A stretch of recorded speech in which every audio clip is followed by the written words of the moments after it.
Hi everyone, welcome back to Life with RA Plus. In my last video, we talked about my pregnancy, and in today's video, I will be sharing my C-section story and what it was like for me having to raise my baby while having rheumatoid arthritis.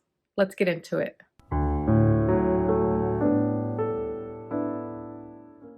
So before I share my C-section story, I do want to share another story because it is Invisible Disabilities Week. And if you follow me on Instagram, you have already heard this story. I shared it on my stories. And it was a couple of years ago. I went to Walmart during the holidays. So, it's pretty busy during the holidays. So back then, it was hard for me to walk for a long period of time without having to stop and sit down or to take a break. So I was waiting for a motorized scooter because they were all gone.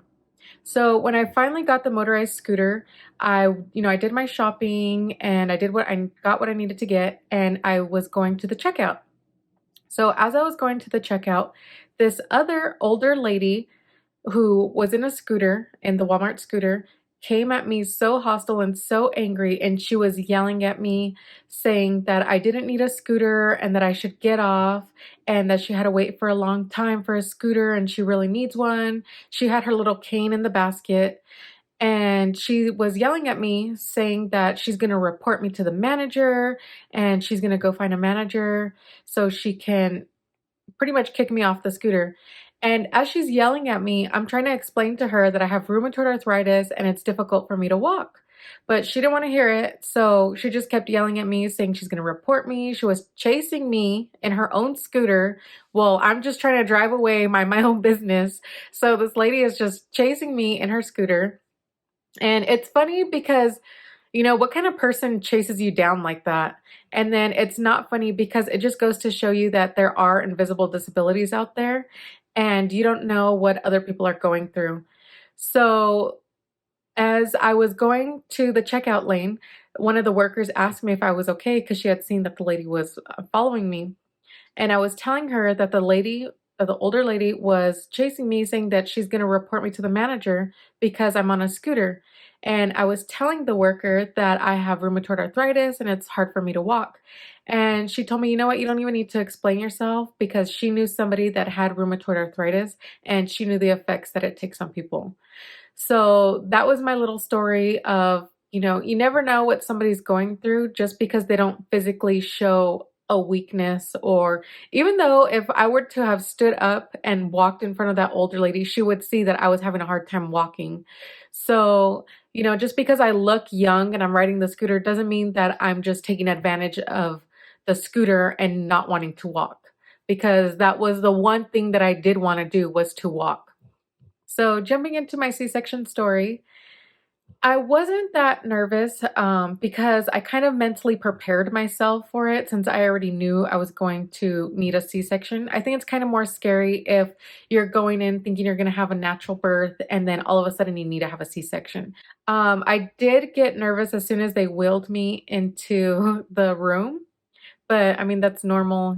So we got to the hospital and, I had to sign in and they made me wait. And then finally they called me into the back of the room. And in the back of the room, that's where I changed into my gown. They hooked me up to the IV and the nurse was telling me everything that was going to happen. So she told me after they wheel me into the room, they're going to give me the epidural. And then they were going to get Steven into his gown and his cap and all that stuff. So while the doctor's performing the C-section, he could be in there and see the baby. Well, it didn't quite work out that way. When they gave me the epidural, it was fine. I didn't really feel anything, just a minor pinch. And then they laid me down. It was kind of hard for me to lay a certain way. They wanted me to lay a certain way, I think like with my arms out, and to keep my arm straight, which was hard to do because of my arthritis. My arms didn't bend that far or that back. They were able to cooperate with the way that my arm was bent, because my arms are, my elbows are really inflamed even now, where my arm can't go straight out. It's kind of like at a bent angle. So they had to maneuver around my arm. So as I was laying there waiting for the epidural to kick in, they would feel like my stomach area, like the area below your belly button.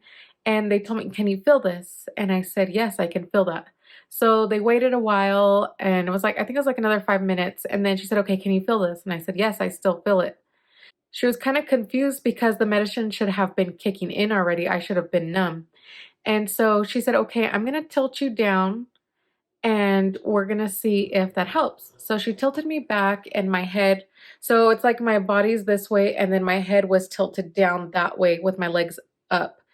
So I guess the medicine can rush to my head or my heart. I don't know what it was, but they did that for a while. And then she touched me again, like below my belly button. And she said, do you feel that? And I said, yes, I still feel it. So she said, okay, well, the doctor came in and she put me back regular on the table. And the doctor said, okay, are you ready? And I said, well, I could still feel it. And so the nurse was telling the doctor, she's saying that she could still feel it. And the doctor was touching, I'm pretty sure maybe she was even cutting me open. I don't even know. Felt like she was pinching me. And she goes, you can feel this? And I said, yes, I can feel it. And then she goes, okay. So she waited like 2 minutes and then she touched me again. Well, she pinched me again. And she goes, do you feel that? And I said, yes, I feel that. So the nurse was asking me, do you feel when I touch you right here, does it feel the same as when I touch you right here? And I said, yes, I could still feel it. I could tell the difference. So they gave me another medication. I believe it was a narcotic. I think it was called Toradol. And she gave me the Toradol, and all of a sudden I I kind of freaked out, but in my mind I feel like I didn't because I felt her pinching me again and I said, I still feel it. And then all of a sudden I kind of just like I didn't black out, but I like zoned out. So the light that was above me, I could not focus. So I was just zoned in on that light. And all of a sudden I just feel like I feel the lady like I don't feel her touching me, but I feel it moving down there. And all of a sudden, I just feel like this big pressure like coming out of me. And it's just like somebody like knocked the wind out of me. And all of a sudden, I hear my baby crying. And then I hear, oh, Steven, here's your baby. And so I look over and Steven is like holding the baby and then they put the baby in the weighing machine and like in the little incubator to weigh him and so Steven's right there taking pictures, the nurse is taking pictures and I'm all zoned out trying to focus and then so I was like in and out of it. It was pretty crazy. I told Steven that it literally felt like I was being abducted by aliens because it was a whole different experience. When they closed me all up and they put me in recovery, I remember waking up and I see Steven and Charlie, my baby, are doing the skin to skin contact. I remember opening my eyes and seeing them and I'm thinking, "Oh, that's so cute." And then I hear the nurse ask me, "Are you okay?" And I said, "Yeah, I'm fine." And then I just remember knocking back out again. I don't even know how much time had passed, but I remember waking up again and the lady told me, she goes, "Oh, you're back." She goes, "Welcome back." And she said, "How are you feeling?" And I said, "Oh, I'm feeling so much better. I only see one of you now," because it was the same nurse that asked me earlier if I was okay. The nurse asked me, "Are you okay to hold your baby?" So I said, "Yes, I'm fine." I was able to function. So they finally gave me my baby and it was the most beautiful experience ever. I know you moms out there have experienced that, but just to hold your baby for the first time after feeling them in your belly for 9 months, for some people longer, but just to hold them at last is it's such it's just such an undescribable feeling that you just like you can't describe.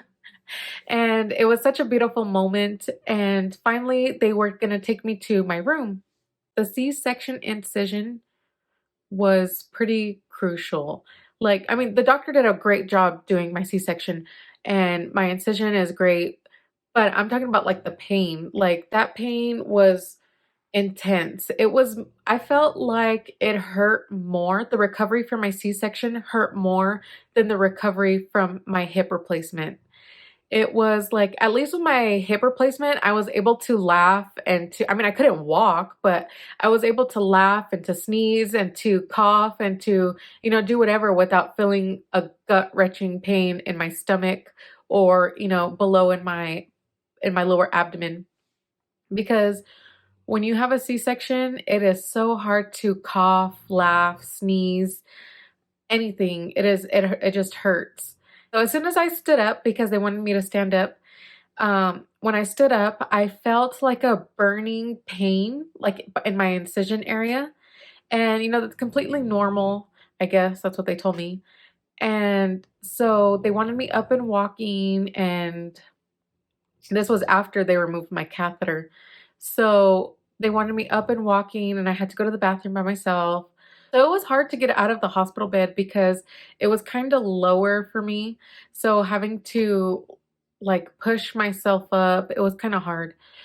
But with the help of Steven and the nurses, my sisters, they were able to help me get in and out of bed. So I was glad that everything went okay during the C-section. I mean, I wished I had my moment because I watched other YouTube videos of people having their C-sections and, their partner is right there next to them and the mom's still able to hold her baby.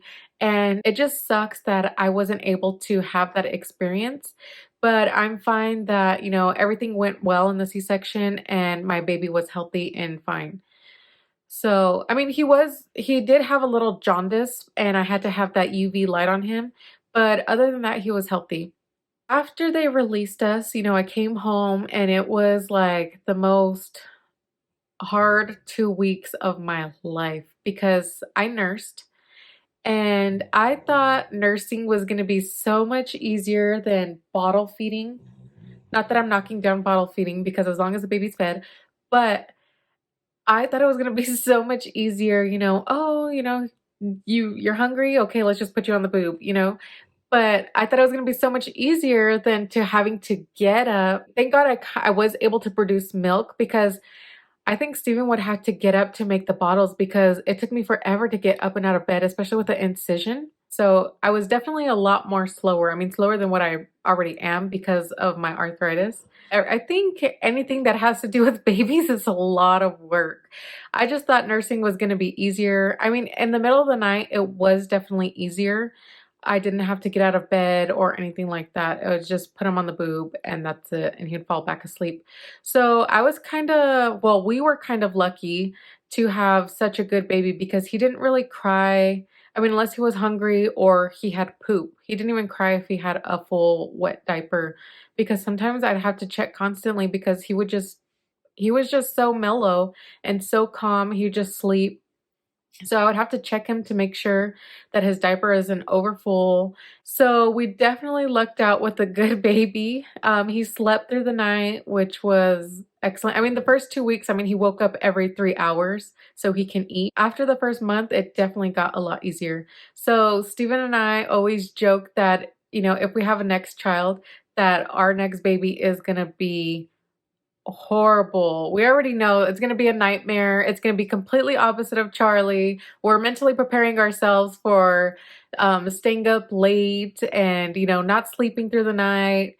And who knows, maybe this baby won't even want breast milk. Maybe the next baby will want formula. So, we're kind of mentally preparing ourselves. I mean, I'm not expecting or anything like that, but I am preparing myself because I already have a feeling that because we lucked out with our first one. We can't get lucky twice. So, we're kind of already expecting to have a nightmare child. But yeah, so after Charlie was born, my RA didn't come back right away, and I'm not sure if it was because I was nursing or what. So it was 2 months after I gave birth to Charlie that I had to go see my rheumatologist. And by that time, my C-section had already healed, and my doctors told me that because my incisions were healed already, that I was okay to start Enbrel, even though I was nursing. And so that's what I did. I went back on my Enbrel, and I was doing it once a week, and I continued to take the naproxen whenever needed.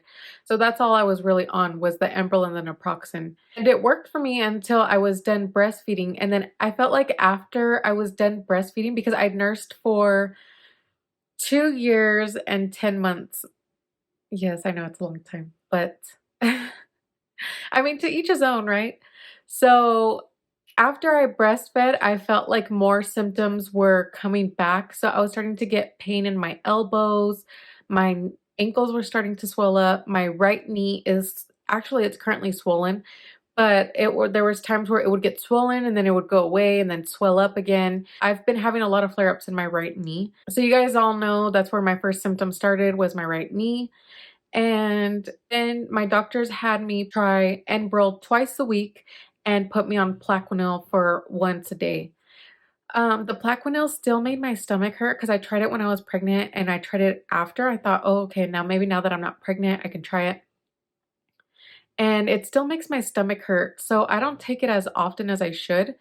So, I mean, I'm on and off that medication, but I'm taking the Enbrel twice a week. Sometimes when I take it twice a week, I won't need to take it for 2 to 3 weeks, depending on the type of weather. So during the summer, it definitely lasts longer because I don't need it as often because my joints are loving the sun. So that's what I'm currently on. So some adjustments that I needed to make after having Charlie were quite a few. So because my elbows weren't up to par, it was hard for me to pick him up regular, like regular people do, they go and pick up their child like this and bring them to them. It's hard for me to do that even now. So before I would have to scoop him up and then prop him in my arm like this. So that was an adjustment I had to make. Even now, as a 3-year-old, when he wants me to carry him, I kind of have to bear hug him and pick him up and then hope that he clings on to me so I can pick him up from the bottom. Because my elbows are kind of weaker. I noticed that when he was a baby, I had to have him in my left arm because it was my stronger arm. And now I feel like because I've held him for too long, that it's my left arm is my weaker arm and my right arm is my strong arm. And my shoulders weren't that great either. So just having to pick him up was kind of a lot of work. As he got older and he started crawling, and when I would put him on the floor to pick him back up, I would stand him up. I would hold his hands and he'd be standing up, hold one hand and kind of scoop him with the other, which was still kind of hard for me because I wasn't able to bend down so low. So it was, hold his hand, scoop him up, and then with the other hand, kind of just push him up this way. But I made it work. And so I'm glad that I was still able to hold my baby and pick him up when he needed me to. My best friend and babysitter was the walker. Even before he was able to touch the floor in the walker, I would put a pillow underneath the walker and he would just stay in there playing with his toys. So that definitely helped me get stuff done around the house because he did not like the swing.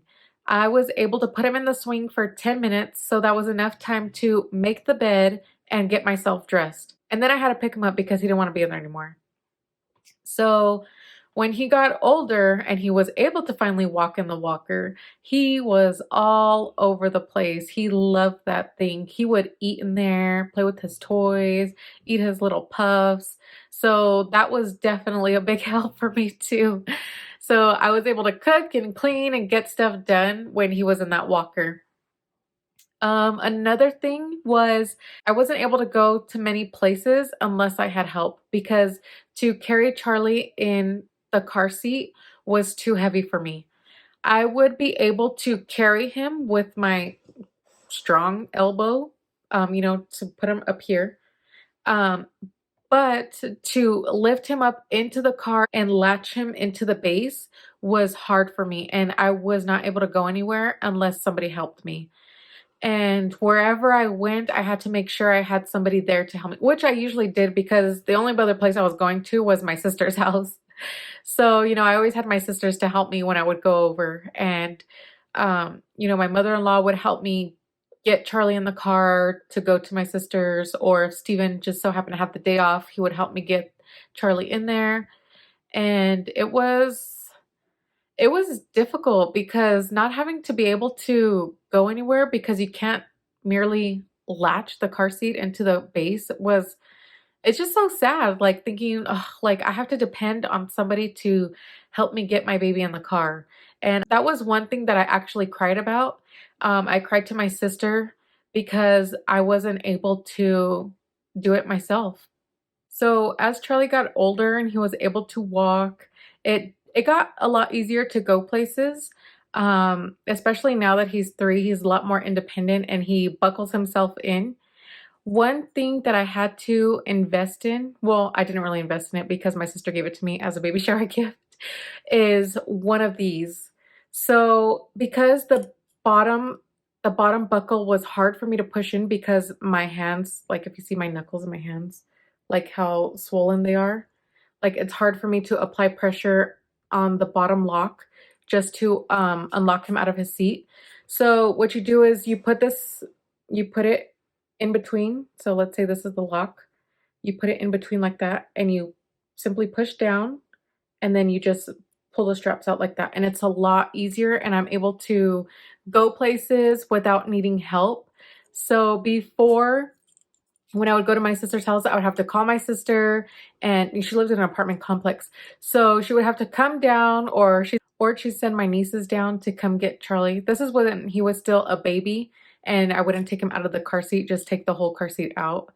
But now that he's older, I just use this and I'm able to get him out. So I thank God for this little tool. You can find it on Amazon, I believe. I think it's called what is it called? A car seat lock or something like that. I'll link it in the description. Yeah, that's definitely a lifesaver. And I'm glad that I'm able to go places and get him in and out wherever we go because I have that. Let's see. Another thing was taking him a bath. So when Charlie was a newborn, I had to have Steven take him a bath when he got home from work. Because, like I said, when he was a baby, I would have to scoop him up and then put him in my arms like this. But I didn't feel comfortable because I didn't want to risk dropping him because, coming out of the bath, he's a lot slippery. And I was so uncomfortable getting him out because I was just always scared that I was going to drop him. As he got older, which is crazier because, he's a lot heavier, I was able to take him a bath myself. But it was because he was able to hold his head up. So as a newborn, you have to hold their heads and you have to hold them a certain way. But because he was older and he was holding his head up, it was a piece of cake in and out of the bathtub.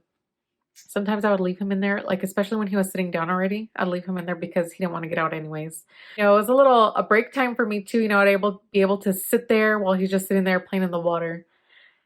And what other things did I have issues with? I really despised pumping. It was just a full-time job. It's just like my baby was just on the boob and now I have to put this other thing on the boob to produce more milk. It was just wild to me, and when I did, I absolutely dreaded it. So all of you who do pump because you guys have to go back to work or whatever the case may be, more power to you, girlfriend, because it is a lot of work. I mean, and you don't think it's going to be a lot of work because you're just sitting there pumping, but it takes a toll on you. It's so draining. I hated pumping. So I'm glad my RA didn't come back until after I was done nursing. I mean, I'd much rather prefer it didn't come back at all, but it gave me that time to not have to deal with it. So I'm grateful for that. So because I was a little bit more active after having Charlie by, picking more things up, sitting down on the floor so he can crawl, getting him out of his walker, things like that, it really put a toll on my left hip especially because I was using my left hip to compensate for my right. And I felt like my left hip was a lot stronger because I wasn't putting all my trust into my new right hip.